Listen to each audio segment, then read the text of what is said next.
और कथा सुनना क्यों है? पुनि प्रभु हर मोर अज्ञाना कहे रघुनाथ कथा विधि नाना। मेरे अज्ञान की निवृत्ति हो इसलिए कथा सुना। भगवान शंकर ने राम जी के जन्म के अनेक कारण बताए। धर्म की स्थापना के लिए भगवान का अवतार होता। धर्म संस्थापनार्थाय संभवामि युगे। अच्छा, भगवान संकल्प कर ले तो समाज धर्मात्मा हो जाए, आने की जरूरत क्या है? पर नहीं, सो केवल भगतन हित लागी। भगवान भक्तों के लिए अवतार लेते हैं। एक भक्त कवि ने बड़ी अच्छी बात कही कि रावण को मारने के लिए राम जी का जन्म नहीं हुआ। 10 कंद के मारन को चतुरंगिनी शक्तिमती नृपता होती खासी। चतुरंगिनी सेना लेकर जाते, रावण को मारना होता था। ऋषि मुनियों का सत्कार करना था तो ऋषि और मुनि के सत्कारन को बहुयज्ञ विधान होते सुख राशि। महात्माओं को अयोध्या में बुलाते, यज्ञ का आयोजन करते, आनंदित करते सबको, पर वो भी नहीं। मन राखते बंधु भरत को घरे फिर जाते प्रजा के उपासी। और सबरी बनवासिनी होती न जो प्रभु राम हुना बनते बनवासी। अगर शबरी माता बनवासिनी न होती तो भगवान भी बनवासी नहीं बनते। सो केवल भगतन हित लागी। और ऐसे भक्त कौन? अयोध्या में एक महाराज दशरथ हैं जो रघुवंश में शिरोमणि रघुकुल मणि यशस्वी महिपालों की परंपरा में अनेक राजा हुए। पर श्री तुलसीदास जी ने किसी को रघुवंश शिरोमणि नहीं कहा। महाराज भागीरथ जिन्होंने गंगा जी को प्रकट किया,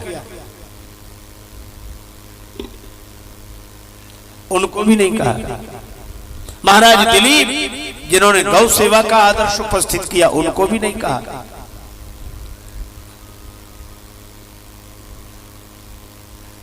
महाराज रघु, महाराज हरिश्चंद्र बड़े बड़े यशस्वी राजा हुए, पर श्री तुलसीदास जी किसी को रघुवंश शिरोमणि नहीं कहते हैं। पर महाराज दशरथ को अवधपुरी रघुकुल मणि रघुवंश शिरोमणि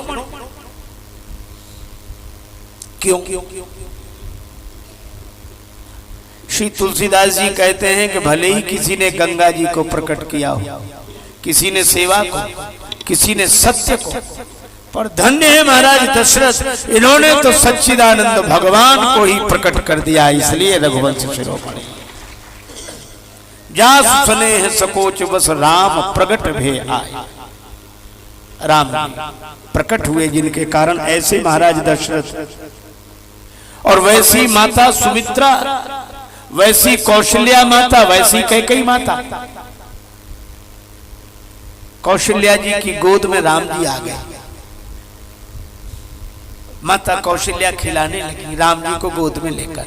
पर राम जी आकाश की ओर चंद्रमा देखकर इशारा करें, चंद्रमा चाहिए। कवितावली रामायण में वर्णन है, कब हूं शशि मांगत आरी करें, चंद्रमा चाहिए। माँ ने कहा कि बेटा चंद्रमा तो आकाश में रहने वाला है, उसको हम धरती पे कैसे उतार सकते हैं? पर राम जी तो रोए जा रहे हैं, चंद्रमा चाहिए, चंद्रमा चाहिए। क्यों? जननी की सारी को अंचल गई रूठे राम। जननी की सारी को अंचल गई रूठे राम। मैया मोह चंद देव बचन उचारे हैं। माँ ने कहा भूतल पे शशि को उतारिवो का खेल लाल। अनहोनी बात नहीं बस की हमारे है। पर राम जी तो रोए जा रहे, नहीं नहीं नहीं नहीं। सोचत राजेश राम जननी तुम्हारे के है, सर्वशक्तिमान सुत होई के पधारे हैं। भूतल पे चंद को उतारी वो कठिन काह, आपने तो रामचंद्र भूमि पे उतारे हैं। चंद्र की कौन कहे, आपने तो रामचंद्र को धरती पर उतार लिया। ऐसी माता कौशल्या, ऐसे महाराज दशरथ और ऐसी नगरी अयोध्या। श्री हनुमान जी जब संजीवनी बूटी लेकर आए, जाना था लंका, पहुंच गए अयोध्या। भरत जी ने देखा कोई पर्वत गिराकर अयोध्या को नष्ट न कर दे। माला थी हाथ में, रख दी माला, धनुष पर बाण चढ़ाया, बिना फल का बाण चला दिया। और बिना फल का बाण बिनु फल सहायक मारे, बिना फल के बाण चलाने का अर्थ यह है कि बाण मेरे हाथ में है और फल भगवान के हाथ में है। हनुमान जी मूर्छित होकर गिरे, राम कहा। भरत जी ने राम जी की प्रार्थना की, रोकर श्री हनुमान जी की मूर्छा दूर हुई। मूर्छा मुक्त हनुमान जी ने श्री भरत जी की ओर देखा। भरत जी हाथ जोड़कर कह रहे थे, मुझसे गलती हो गई, आप राम जी की सेवा में लगे थे, मैंने बाण मारकर आपको नीचे गिरा दिया। हनुमान जी ने कहा, गलती आपसे नहीं, गलती तो मुझसे हो रही थी। अयोध्या में आकर भी ऊपर ऊपर से ही निकला जा रहा था। आपने बाण मारकर यह संकेत दिया कि हनुमान जी सब जगह ऊपर उठकर रहो, पर उस धरती पर तो नीचे उतर आओ जिस धरती पर भगवान भी ऊपर से नीचे उतर कर आते हैं। पृथ्वी की आकर्षण शक्ति ऊपर गई हुई चीज को नीचे खींच लेती है, इसीलिए कुछ भी फेंको वो नीचे आ ही जाता है। पर हर जगह की धरती ससीम को खींचती है, पर अयोध्या की धरती ने तो उस असीम परमात्मा को अपनी ओर खींच लिया। ऐसी धरती। महत्व की बात यह है कि दशरथ जी के नाम में 10 लगा है, 10 रथ।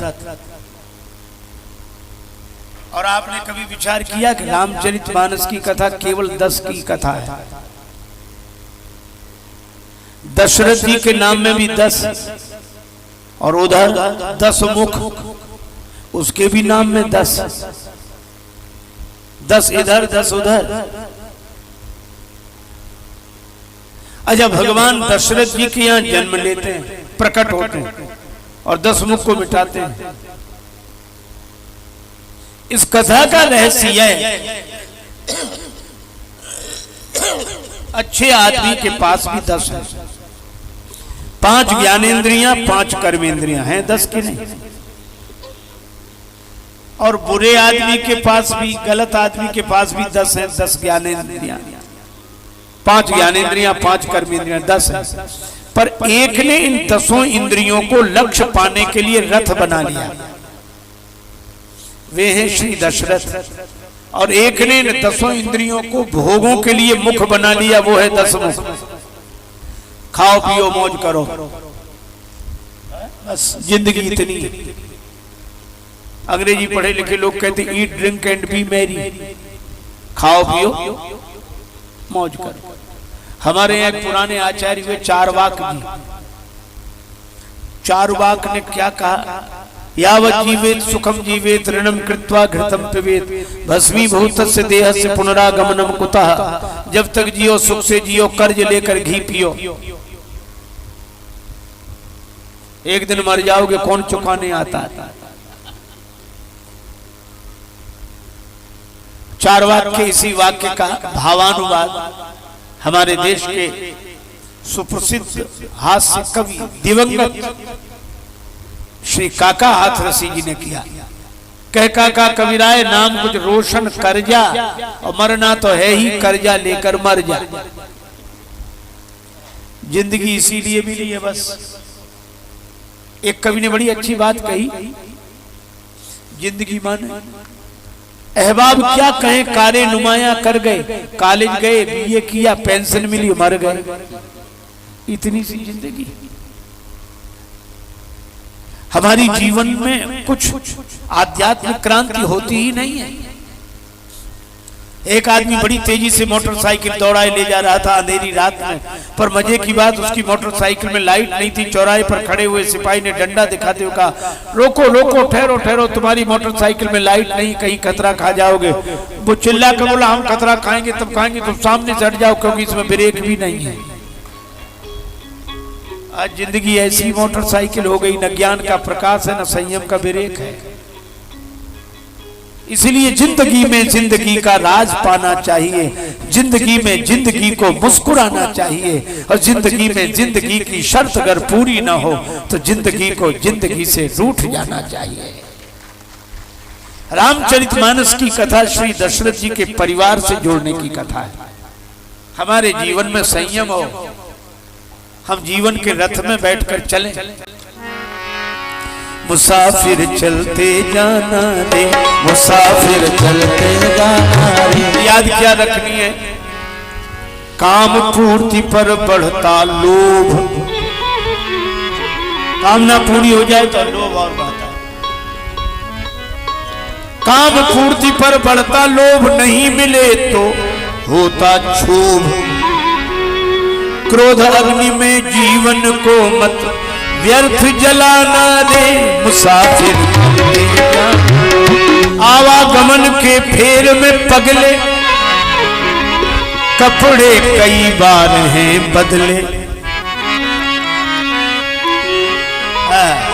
जाते नहीं है कोई दुनिया से दूर चल के, अब मिलते हैं सब यहीं पर कपड़े बदल बदल के। आवागमन के फेर में पगले, कपड़े कई बार हैं बदले। लेकिन अब नर्तन की चुनरी पर मत दाग लगाना दे, मुसाफिर चलते जाना रे। पर बैठकर चलो, संयम पूर्वक चलो। तो दशरथ जी माने साक्षात संयम। अच्छा, संयमी होके रहो कहाँ? सत्संगियों के बीच में रहो। और दशरथ जी रहते कहाँ हैं? संत सभा अनुपम अवध, सत्संग की अयोध्या में रहते हैं। संयम के रूप हैं। पर कोई कहेगी ये कैसा संयम? 3 विवाह किए उन्होंने, विवाह 3, काहे का संयम? अरे भाई समझो, 3 तरह की वृत्तियां हमारे मन में हैं। हम कुछ ना कुछ किए बिना नहीं रह सकते, मटकते रहते बैठे बैठे। यहां भी देखो, मतलब कुछ ना कुछ करते रहते। इसीलिए इसका नाम मटकी है, क्योंकि मट्टी की है, मिट्टी की है और मटकती रहती है। कभी पांव बदलेंगे, कभी इधर कभी उधर, मुश्किल होता है सीधा बैठना। ठीक है, और कुछ ना कुछ करेंगे जरूर। एक वृत्ति। दूसरी वृत्ति, किसी ना किसी को माने बिना नहीं रह सकते, चाहे अपना मानो चाहे पराया मानो। और तीसरी वृत्ति, किसी ना किसी को जाने बिना नहीं रह सकते।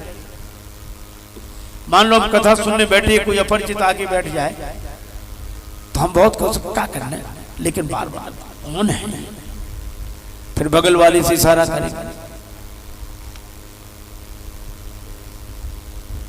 परेशान रहोगे नहीं जब तक जान ना लो उसे कौन है। तो हम बिना जाने नहीं रह सकते, बिना माने नहीं रह सकते और बिना किए नहीं रह सकते। हमारे ऋषियों ने कहा कि ये 3 वृत्तियां सबको स्वाभाविक रूप से मिली हैं। जब बिना कुछ किए नहीं रह सकते तो सत्कर्म करो, बिना किसी को माने नहीं रह सकते तो भगवान को मानो, और बिना कुछ जाने नहीं रह सकते तो अपने आप को जानो। ये 3, और यही 3 सिद्धांत हैं, धर्म, उपासना, ज्ञान। यही वेदत्रयी सिद्धांत है।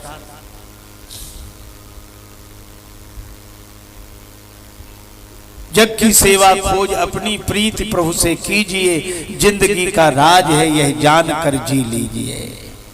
तो इन सत्कर्म, सद्भाव, सद्विचार से नाता, संयमी जीवन, सत्संग में रहना। लेकिन फिर भी भगवान नहीं मिले। अरे भगवान इतने सही नहीं मिलते। एक चीज और रह गई, क्या? सदगुरु। भगवान से किसी ने कहा आपने वचन दिया है दशरथ जी के घर आने का, क्या यही वचन है कि 3 बार कहा सत्य सत्यपन सत्य हमारा, और जिसके यहाँ आना है उसका चौथापन आ गया, आप नहीं आए? क्या यही वचन की मर्यादा है? भगवान ने कहा मर्यादा के कारण ही तो नहीं जा रहे हैं। अगर हम दशरथ जी के घर ऐसे ही चले जाएंगे तो लोग यही कहेंगे कि भगवान तो ऐसे ही मिल जाते हैं, गुरु की कोई जरूरत नहीं। तो कब जाओगे दशरथ जी के घर? का जब दशरथ जी गुरुदेव के दर पर जाएंगे तब हम उनके घर पर जाएंगे। ये मर्यादा है।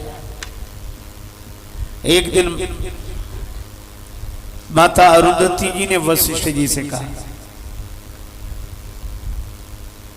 यह भाव मैंने बहुत बचपन में अपने गुरु जी से सुना था। हमारे गुरुदेव एक दिन यह कथा कह रहे थे दो चार सत्संगियों के बीच में। माता अरुंधति जी ने वशिष्ठ जी से कहा कि आप जैसे समर्थ सदगुरु के होते हुए भी क्या दशरथ जी के घर लाल का जन्म नहीं होगा? वशिष्ठ जी ने कहा होगा, पर लाल के लिए लालसा तो हो, अथा तो ब्रह्म जिज्ञासा, लालसा। तो क्या लालसा भी है? नहीं है तो, पर जैसी लालसा होनी चाहिए वैसी नहीं है। अरुंधति जी ने कहा कि लालसा मैं पैदा कर दूंगी।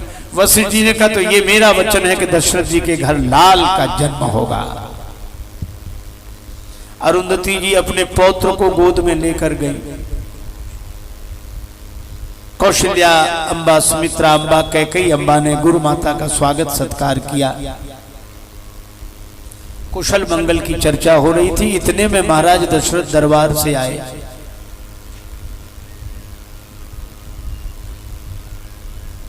बालक को देखा, मां को प्रणाम किया। मौका पाकर अरुंधति जी ने बालक को हाथ से चिकोटी काट दी। बालक रोने लगे। अब बेचारा बालक बोल पाता तो बताता कि हम क्यों रो रहे हैं। दशरथ जी ने सहजता से पूछा, मां ये बालक क्यों रोने लगा? अरुंधति जी को मौका मिल गया, बोली ये बालक आपको देखकर रोने लगा। हमें देखकर? हाँ। क्यों? क्या करोगे जानकर कारण? नहीं मां बताओ। अरुंधति जी ने कहा कि रघुवंश की यशस्वी परंपरा में अनेक महिपालों के कुलगुरु महाराज वशिष्ठ जी रहे, पर ये बालक इसलिए रो रहा है कि दशरथ जी के बाद मैं किसका पुरोहित बनूंगा, आगे तो कोई है ही नहीं। छोटी सी बात भी बड़ा असर कर गई।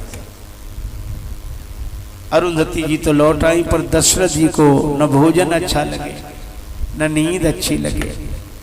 भगवान मिले, और जब भगवान के लिए ऐसी लगन लग जाती है तभी मिलते हैं।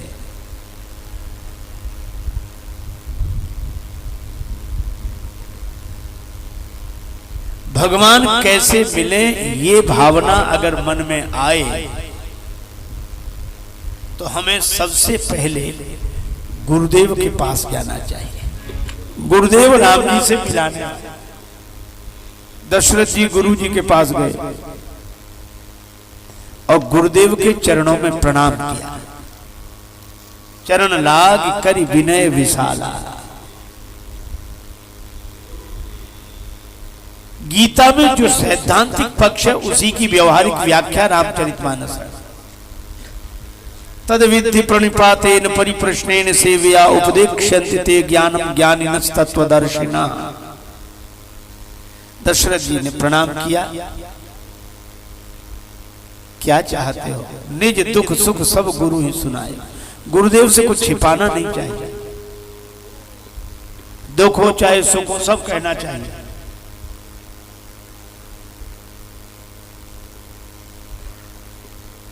पर पहले दुख सुनाया फिर सुख सुनाया। दुख क्या है? भगवान नहीं मिले। सुख क्या है? भगवान से मिलाने वाले गुरुदेव मिल गए। ये सुख है। सुख मिल गया तो जाओ, वहीं जाएं जहां दुख है। क्या चाहते हो? दुख ने सुख तक भेजा, आप आनंद तक भेज दो। गुरु जी ने कहा तो एक काम करो, धैर्य रखो, 4 पुत्र होंगे। तुमने चौथे पल तक इंतजार किया, भगवान 3 बार वचन देकर नहीं आए, तो ये महात्मा का वचन है कि भगवान को भी 4 रूपों में प्रकट होना पड़ेगा। दशरथ जी बड़े प्रसन्न हुए। गुरुदेव फिर मुझे क्या करना है? कि तुम्हें और कुछ नहीं करना है, घर बैठो। समर्पण के बाद घर बैठो, और घर बैठे ही तुम्हें भगवान से न मिला दिया तो हमारा नाम नहीं। और सचमुच गुरुदेव तो घर में ही भगवान को मिला देते, अपने भीतर ही मिला देते। गुरु जी फिर और क्या? नहीं, तुम्हें नहीं करना है, मैं करूंगा। इसलिए श्रृंगी ऋषि को वशिष्ठ जी ने बुलाया। श्रृंगी ऋषि को वशिष्ठ जी ने बुलाया, पुत्रेष्ठ यज्ञ कराया। भगति सहित मुनि आहुति दीने, प्रगटे अग्निचरु कर ले। अग्निदेव प्रकट हुए, हवि का प्रसाद दिया, खीर का। दशरथ जी ने कहा मेरी प्रार्थना पर आप प्रकट हो गए। भगवान बोले तुम्हारी प्रार्थना पर नहीं, तुम्हारे कारण नहीं। अग्निदेव कहते हैं जो वशिष्ठ निज हृदय विचारा, संकल्प तुम्हारे सदगुरु का है, कल्याण तुम्हारा है। संकल्प सदगुरु का होता है, कल्याण शिष्य का होता है। इस खीर का वितरण कर। अच्छा देखो एक बात अद्भुत है, खीर से भगवान प्रकट हुए, खीर से। एक मिथिला के बड़े अच्छे संत थे, मामा जी हम लोग उनको कहते थे। उन्होंने मिथिला पक्ष की ओर से बड़ा व्यंग किया। एक सखी ने लक्ष्मण जी से कहा, जिसे संतान की आवश्यकता होती है वो कुदाल और टोकनी लेके जाता है, जमीन खोद के ले आता है। तुमरे तो मही से सब उपजत अस हमरे नहीं नीति। तो मिथिला की ओर से मामा जी ने कहा कि या में प्रबल पक्ष मिथिला को लखो उभय परिपाटी, और काम करे जो खीर अवध की सो मिथिला की माटी। अयोध्या में जो खीर काम करती वो मिथिला की मिट्टी। बड़ा अच्छा उत्तर, भाव की बात है। पर मैंने भी उसमें एक बात जोड़ी। हमने कहा कि या में महिमा अवधपुरी की मिथिला की कमजोरी, और खीर ते प्रगटे चारि मृत्तिका ते भई एक किशोरी। तो भाई जो जी है भाई रहा अभिलाखी भाव। लेकिन आप तत्व की दृष्टि से विचार करें, खीर में 3 चीजें मिलती, दूध, चावल और चीनी। अच्छा विलक्षणता ये तीनों सफेद, दूध भी सफेद, चावल भी सफेद, चीनी भी सफेद, पर शुद्ध दूध। ऐसा दूध नहीं है कि दूध बेचने वाला आया, खरीदने वाले ने कहा आज बड़ी देर से आए, दूध बेचने वाला बोला आज नल ही देर से आए। हम क्या देर से, जब नल आए जल मिलाए, ऐसा दूध नहीं, शुद्ध। चावल जैसा बोया वैसा, जैसा कर्म किया वैसा फल। ये कर्म की निष्ठा है। देखो कर्म तो निश्चित फल उसी को मिलता है जिसका कर्म है। 1000 गऊ आपके पास हो, आप अपनी गाय को नहीं पहचान सकते, और उनके बछड़ों को छोड़ दो तो अपनी अपनी गौ माता के पास पहुंच जाएंगे। जैसे बछड़े अपनी माता को पहचानते हैं, इसी तरह प्रारब्ध अपने भोक्ता को पहचानता है। पर एक बार गड़बड़ी हुई, एक आदमी जा रहा था राह से, उसने देखा बगल में आम के वृक्ष लगे, देखा इधर उधर देखा, कोई नहीं, चुपचाप चला गया। अब आप इस कहानी पर विचार करना, देखा आंख ने, आज आंख ने तो देखा, पर आंख चलकर जा सकती है पेड़ के पास? गए पांव, देखा आंख ने, गए पांव। अच्छा पांव फल तोड़ नहीं सकते, फल तोड़ा हाथों ने। अच्छा हाथ फल तोड़ने, हाथों को स्वाद मिलेगा, फल खट्टा की मीठा, चखा रसना ने। इसका मतलब जिसने देखा वो गया नहीं, जो गया उसने फल तोड़ा नहीं, जिसने तोड़ा उसने चखा नहीं, जिसने चखा उसने रखा नहीं। चखा रसना ने, रखा पेट ने। इतने में बगीचे का माली आया, चोरी से फल खाते देखा, वो डंडा लेकर आया, 2-4 डंडे पीठ में जमा दिए दनादन। अच्छा आप बताओ पीठ की क्या गलती? बेचारी न लेने में न देने में। देखे आंख, जाए पांव, फल तोड़े हाथ, चखे रसना, रखे पेट, पिटे पीठ। ओ महात्मा बोले इसी कहानी में तुम्हारे प्रश्न का उत्तर है। पीठ में डंडे की चोट लगी, दर्द हुआ, हाँ, रोया कौन? आंख। आंसू कहां से निकले? आंख से। सबसे पहले फल देखा ही आंख ने था, तो जिसका कर्म होगा उसी को फल मिलेगा। अवश्य में भोक्तव्यम कृतम कर्म शुभाशुभम। तो ये कर्म का प्रतिनिधित्व करते हैं चावल, शुद्ध कर्म, शुद्ध ज्ञान। लेकिन अब मैं एक बात तो आपसे कहूंगा, कर्म कितना ही उत्तम हो और ज्ञान कितना ही ऊंचा हो, दूध कितना ही पवित्र हो, चावल कितने भी, लेकिन बिना शर्करा के स्वाद नहीं आएगा है? और मुझे लगता है कि ज्ञान का दूध, धर्म का, कर्म का चावल और भक्ति की शर्करा, भगवान की भक्ति। और शर्करा की एक विशेषता है कि ऐसी घुलकर मिल जाती है कि चावल को भी मीठा बनाती है, दूध को भी मीठा बनाती है। तो भगवान की भक्ति हमारे ज्ञान को भी मिठास से भर देती है, हमारे कर्म को भी मिठास से भर देती है। अच्छा, तीनों को मिला दें तो घोल होगा। अग्नि में तपाएं तब खीर, तपस्या की अग्नि में तीनों को तपाया जाए और उस खीर को, इसमें तो अग्निदेव ने स्वयं दिया है, उस खीर को जो अपने भीतर रखेगा उसी के भीतर से भगवान प्रकट हो जाएंगे। दशरथ जी ने रानियों को हवि बांट दी, आधा भाग कौशल्या जी को, आधा बचा उसके 2 भाग, एक कैकेयी जी को, जो शेष बचा उसके 2 भाग कौशल्या माता कैकेयी जी के द्वारा सुमित्रा जी को। सुमित्रा माता उपासना है, उपासना की एक विशेषता, उसे जिससे मिलता है उसी को वापस कर देती है। इसीलिए उन्होंने 2 पुत्र हुए सुमित्रा जी को, बड़े बेटे को कौशल्या नंदन राम जी की सेवा में और छोटे बेटे को कैकेयी किशोर भरत जी की सेवा में लगा दिया। ठीक, भगवान गर्भ में आए। बड़ी आपत्ति होती लोगों को, भगवान भी गर्भ में आते, भगवान भी। एक महात्मा ने कहा, क्या पूछ रहे? बोले भगवान गर्भ में आते हैं। महात्मा बोले क्या भगवान गर्भ में नहीं है? बोले क्या मतलब? जब सब जगह भगवान है तो गर्भ में क्यों नहीं? इसलिए भगवान को जहां मानो वहीं है। अच्छा, मैं आपसे पूछता हूं, आप भिंड में हैं, यहाँ ग्वालियर को ढूंढो, मिलेगा? भिंड से ग्वालियर जाना पड़ेगा तब मिलेगा, और ग्वालियर वालों को जब भिंड आएंगे तब भिंड मिलेगा। ग्वालियर में भिंड नहीं, भिंड में ग्वालियर नहीं। लेकिन अगर धरती पानी हो तो न ग्वालियर वालों को भिंड आने की जरूरत, न भिंड वालों को ग्वालियर। धरती यहाँ भी है, धरती वहां भी है। इसी तरह किसी व्यक्ति विशेष को, स्थान विशेष को पाना हो तो जाना पड़ता है, भगवान को पाने के लिए कहीं नहीं जाना पड़ता। भगवान सब जगह है, जहां मान लो वहीं है। नहीं अंतर में, नहीं बाहर में, नहीं आम में है, नहीं खास में है, न विरक्ति में है, न विलास में है। यदि प्रेम है तो प्रभु पास में है। इसलिए भगवान को जहां मानो वहां। अब ये बात अलग है कि कोई ना समझे, 2 आदमियों में विवाद हुआ, एक बोला धरती गोल, दूसरा बोला धरती चपटी, लड़े झगड़ने लगे।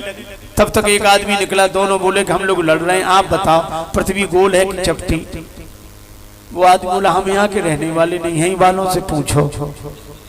मतलब ये वहां से आया जहां धरती है ही नहीं। भगवान गर्भ में आए, इसलिए हम लोग विवाद में नहीं पड़ते, हम तो भगवान को मानते हैं, मंगल महोत्सव मनाते हैं। ब्रह्मा जी ने वह अवसर जाना, देवताओं को लेकर आए, प्रभु की गर्भ स्तुति की और स्तुति करके अपने अपने धाम को गए। भगवान के आने के पहले देवता चले गए तो आए काहे को थे? गवने निज निज धाम। अरे उस धाम में नहीं गए, देवता इस शरीर में भी उनके स्थान है रहने। जैसे वाणी के देवता अग्नि है, मन के देवता चंद्र है, नेत्रों के देवता सूर्य भगवान है। एक बोले ये तो अटकलबाजी है, प्रमाण क्या? हमने कहा प्रमाण है। बोले क्या? हमने कहा वाणी के देवता अग्नि है, कोई कितने ही पक पक पक पक पक करने वाला हो, उससे कहो पानी में डुबकी लगा के बोलो, नहीं बोल सकता, क्योंकि पानी में आग बुझ जाती है। रसना के देवता वरुण है, तभी तो कहते गुलाब जामुन रखे थे, देखकर मुंह में पानी भर आया। ये क्यों नहीं कहते कि मुंह हवा से भर गया? पानी, क्योंकि रसना के देवता वरुण है। तो देवता भगवान की आज्ञा लेकर भगवान के कमल कोमल कमनीय कलेवर के दिव्य अंगों पर स्थापित हुए, तब भगवान प्रकट हुए, भगवान का दर्शन हुआ। कौशल्या माता को ज्ञान हुआ। भगवान के इस चतुर्भुज रूप को देखकर फिर उन्होंने कहा, मम उर्सो बासी, मेरे हृदय में आनंद हो गया, लेकिन रहा नहीं गया। भगवान ने कहा, इन्हें ज्ञान हो जाएगा तो कथा होगी नहीं, ये ज्ञान की समाधि में डूबेंगी। तो भगवान ने कहा कि इनको ज्ञान से अलग करके प्रेम में ले आए, और ज्ञानी को प्रेम में लाने के लिए भगवान की एक मुस्कान काफी है। लखी जिन लाल की मुस्कान। भगवान मुस्कुराए तो माता पुनी बोली। माता ने कहा, राम जी ने कहा कि मां प्रसन्न हो, अब मैं आ गया। कौशल्या जी बोली, नहीं। क्यों? आपको जैसे आना चाहिए था वैसे नहीं आए। 12 वर्ष की उम्र देखकर कौन भरोसा करेगा कौशल्या माता का बेटा है। भगवान बोले, तो क्या करे? बोले, छोटे बनो। भगवान भक्त के बस में, छोटे बने। लेकिन भगवान छोटे भी बने तो परम शांत। कौशल्या जी से कहा, अब कौशल्या जी बोले, अभी भी प्रसन्नता नहीं है। क्यों? बालक को जन्म लेते ही रोना चाहिए, आप रो नहीं रहे। भगवान बोले, हम पे कौन सी आपत्ति आई है जो रोवे? अपने पर आपत्ति आती है तो सभी रोते हैं, लेकिन दूसरे पर आपत्ति आती है तो आपकी आंखों में आंसू होते हैं। सुनि वचन सुजाना रोदन ठाना। भगवान ने रोने की ठान। रो रो कर भक्तों ने भगवान को बुलाया, भगवान ने रो रो कर भक्तों को बुलाया। सुनि शिशुरुदन परम प्रिय बानी, संभ्रम चली आई सब रानी। कुछ लोग तुलसीदास जी के पास गए कि भगवान वही है जो ऊपर कहीं रहते। हाँ, तो ये तो नीचे आ गए, ऊपर इनकी जगह खाली हो गई होगी। हाँ, एक बार हमें मौका दिला दो। तुलसीदास जी बोले, भगवान का पद चाहे तो हाँ मिल जाएगा। भगवान नर बने इसीलिए ताकि नारायण भाव में व्यक्ति रह सके, लेकिन उसके लिए करना क्या है कि यह चरित जे गावही हरि पद पावही। हरि पद की प्राप्ति होगी। तो भगवान रो रहे तो हम भी रोए इनके सुर में सुर मिला के। अरे बावलो, तुम्हें रोने से फुर्सत कब थी? तुम तो एक काम करो, भगवान ने रोना स्वीकार कर लिया है, उनकी इस लीला को गाओ। चरित जे गावही हरि पद पावही, सोई परम पद पाएगा। भक्तों ने कहा कि हमें तो भगवान के चरण तो ठाका, ठीक है, यह चरित जे गावही हरि पद पावही, और दोनों में से एक भी मिल जाए ते न परहि भवकूपा। भगवान का अवतार हुआ, 4 रूपों में भगवान प्रकट हुए। कौशल्या माता ने राम जी को जन्म दिया, कैकेयी माता ने भरत जी को, सुमित्रा जी ने लक्ष्मण जी शत्रुघ्न जी को जन्म दिया। अरे महाराज दशरथ के पास समाचार देने वाले गए, पाए सुन समाचार नृपके कुमार भये, औधपुरवासी मन फूले ना समाये हैं। आए अनुराग भरे भूप को बधाई, देन नाये नाये शीस तिन बचन सुनाए हैं। धन्य भूपाल मणि राजेश रघुवंश, धन्य धन्य धन्य जननी सपूत जिन जाए हैं। जीवन को फल पायो अवध निवासिन ने, चौथे पन भूपति ने 4 फल पाए। अयोध्या में आनंद ही आनंद। हमारे जन जीवन में भगवान प्रकट हो गए हैं, हमारे संशयों की निवृत्ति हुई।